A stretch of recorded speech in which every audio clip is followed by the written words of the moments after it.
Welcome to part 1 of implicit differentiation. In this video I'm going to talk about the idea of implicit differentiation, and then we're going to solve one example step by step. So until now we only dealt with explicit functions. For example, we talk about the function f of x equals x squared.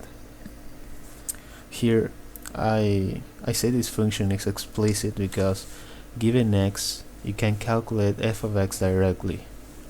You simply replace the value of f of x and you get f of x. But what if we have a relation like this one? Here we have a relation between x and y. And here, if we do some algebra, we'll see that y can be considered also a function of x. So for x, we get the function y equals this function of x. So what implicit differentiation allows you to do is to find the derivative of y, but without the pain of solving the equation for y. So in this case, in this relation, it was easy to solve for y as a function of x, but there are many cases where doing that is pretty difficult or even impossible. And in those cases, implicit differentiation is really useful. So in our first example, we're going to use this very simple relation. We're going to use implicit differentiation to find the derivative of y with respect to x, and then to check that result, we're going to solve for x for y as a function of x and apply the chain rule to verify the result. So first of all, let's write y as f of x. We're going to do this to make it very explicit or clear that we're going to consider y as a function of x. So replacing y for f of x in the relation, we have this. Now I want to make a little notational distinction. When I write dy dx, I am talking about a noun. I am talking about the derivative of y. And when I write d dx, I am talking about the verb. I am saying, when I write this, I am saying take the derivative of what follows. It's like a command. Now let's return to our problem having that in mind.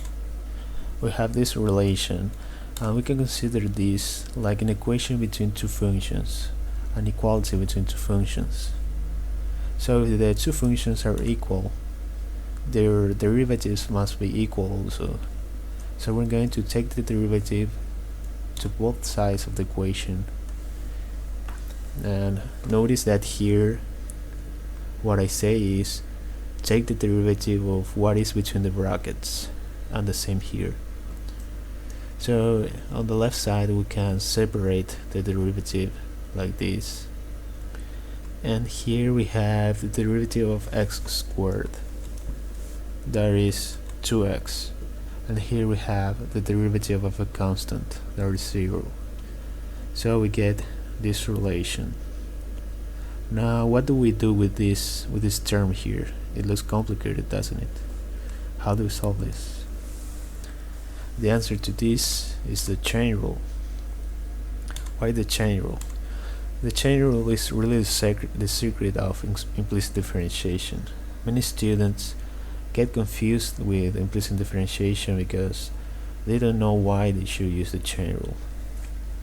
And you should use the chain rule because here you have a compound function. Here you have f of x compounded with a squaring function. That is a compound function.